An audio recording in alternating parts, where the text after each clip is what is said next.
Gentlemen, which one of you wants to tackle this one? Yeah, I mean, banks were honest when banks did what banks are supposed to do. But we changed the rules of the game, allowing banks to become boutiques for financial instruments. I mean, bankers used to be boring people, and that's why it worked back in those days. But banks aren't what banks used to be. You got to repeal those stupid laws that they passed, that Sarbanes-Oxley, all the rest of the nuttery that went on. Well, and here's another thought on this. What did we have before banks were the usurious ones that, well, they floated loans for interest payment. And of course, the interest that they were taking in, where did that come from? They created more money that they carried on their books that was fictional in the first place. And Bob, are we ever going to have a banking system here that is fee-based in this country? In other words, you take out a mortgage for 30 years, or you wouldn't have to take it out for that long. Say you took out a 10-year mortgage, and your payments were $1,500, $2,000 a month, and the only thing you had to do is to pay the bank a fee rather than all this usury. And how many years do we, when we take out a 30-year fixed, are we just paying into the interest on it and rather the principal? Well, that's a good way to go about it, and there's no question. And I think that the rules have to be changed, and we have to have laws that say if you're going to lend on mortgages, that's the way you got to do it. Everything could emanate from the Treasury. The rules would include fractional banking, but at a limit of 8-to-1, and that's it. And that's for the sake of liquidity within the system. And the banks that would be overseen by the U.S. Treasury Department would have to abide by the letter of the law. And in that way, we could make the system work. I mean, under the Fed, they do anything they want. There is no law. I mean, we just had a former president say, there is no Constitution. This has got to stop. The criminality in politics and business has got to stop. People have got to go to jail for doing what they do. I mean, you look at all the things that are going on, and there's not even a whisper that anybody would be charged with anything. Oh, they got one poor soul, this guy, Ignacio, who did nothing more than what 600 other corporate offices did in backdating options. And because he wouldn't cooperate and pay a fine, he wanted to take it to court. They buried him. They're going to give him 6 years. And his appeal was turned down. That's the kind of punitive government we have. And that's why you can't deal with governments like that. And that's got to be stopped. And the people who do those things to individuals within the court system should go and serve sentences themselves. Well, and the problem is that, when I talk about replacing the money system, we could print our own greenbacks, but what would it be based on? And even if the government had banks that we could go to borrow money only at fee rather than interest, compounded and whatever, the problem is how do you put the check on the federal government from firing up the printing press and the Treasury and making all the money that they need to circulate to do whatever they want to do? And this is not automatically going to force the government to shrink. As you put in your newsletter, Mr. Chapman, you said that the government's growing, 4 times faster than the economy? And that needs money. Where are they going to get the money if they can't sell the debt to anybody? They're going to have to monetize it. They're going to have to increase taxes on a system that's breaking down rapidly. Well, what has to happen to the federal government is what is law in the states.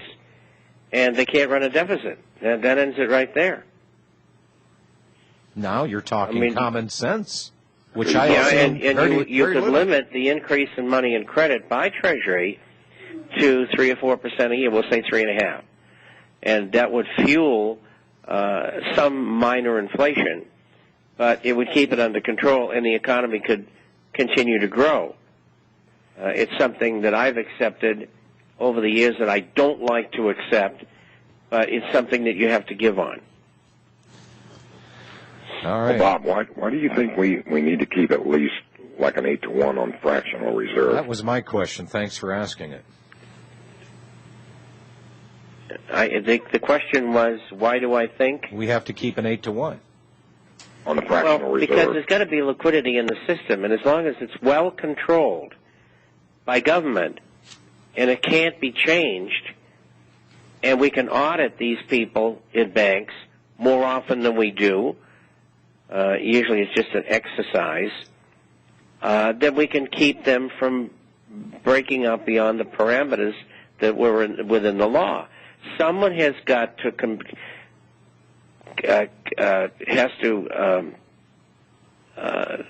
create liquidity in the system. And if you're not going to have private banks do it, then the Treasury Department has got to do it. So the banks only can lend out what they've got there unless the Treasury lends money to them and allows them to go beyond that and pay interest on that to the federal government. It's got to happen somehow. You've got to have liquidity. You'd have to set up a parameter, a limit on what the Fed could loan to these banks. Otherwise, that would get out of control. Well, the rule's got to be there, and it's just we got to go back to the legislation that we passed in 1932, Glass-Steagall. We got to stop these banks from doing what they've done. We can help. We can blame Phil Gramm for that evil person. And there's a number of things that got to be done, and they will be done. Either this whole economy, this whole country, is going to be in a state of revolution. And if Congress doesn't, start realizing that real fast, they ain't going to be alive very long, because they'll be among the casualties just like everybody else. I can't imagine that they can be that stupid. Hey, Bob, I can. And it's not Look, stupidity. I think there's hope, John. And when you have 300 co-sponsors for Ron Paul's bill, some people got to be waking up. Well, yeah, they're waking up, but nobody, and I mean nobody, except for Dennis Kucinich and Ron Paul in Washington, D.C., the District of Criminals, has suggested that we put an end to the Fed. That is a very, very hard thing to tackle because, well, if we're going to get rid of that, why are we getting rid of it? Then they'd have to explain, and then they'd have to take responsibility and culpability for allowing this usurious system for 100 years to work day and night, 24/7, to destroy the wealth of this country. Holy crap, they'd much rather go out and hang themselves or shoot themselves. Wait a minute. Never mind. Jim, thank you for your call. You're welcome. I appreciate it. I got my screen back, thank God. Joan from Michigan. Hello, Joan. I'd like to get off subject for a minute and ask a couple of questions about vaccinations. Okay. Number one, the ship that is so controversial, I sent this information to several people about the ship where all these sailors are vaccinated. Yeah. And that came from Drew Rains, by the way. From where? Drew Rains. He was in contact with the wives of the Navy personnel that were on board these ships. Drew Rains, okay. One of the people that got this message said it can't be true. If they don't even know the name of the ship, how can they possibly be telling the truth? Well, and what happened was naval intelligence and other agencies showed up at the wives' doorsteps of all these Navy personnel and told them, said, look, this is a national security issue now. You say one more word, we might have to take action against you. So I would take this up with Drew Rains. Okay. All right. All right. And the second question I have is this. I just heard this afternoon from a friend of mine in another state about a family that just lost their 2-month-old baby 2 days after being vaccinated. Mm-hmm. He just didn't wake up in the morning. And I'm wondering if there's anything in place to monitor these kind of situations. And is the government monitoring this, keeping numbers or checking these things out? Does anybody know? Well, you're going to depend on agencies like the CDC, which is pushing for vaccinations, everybody is pushing for. Even I read something today, Joan, that even Tim Conway Jr. The comedian Tim Conway that was on the Carol Burnett show for all those years, he's coming out and telling people to take these vaccinations. Everybody's pushing these vaccinations. So what you're saying is that we've got to go to the people that are lying and pushing this stuff to actually take a look and report accurately of all the deaths and all the mayhem that this is going to cause. Ain't going to happen. Yeah, the sad thing with this family that lost their baby is they don't have a clue. They don't have any idea that it might have been the vaccination. Yeah. Well, that's because it's sacrosanct. I mean, we're here for your protection. Right. Joan, I got to let you go, dear. Okay, thanks. Bye. Appreciate your call. John in Florida. Hello, John.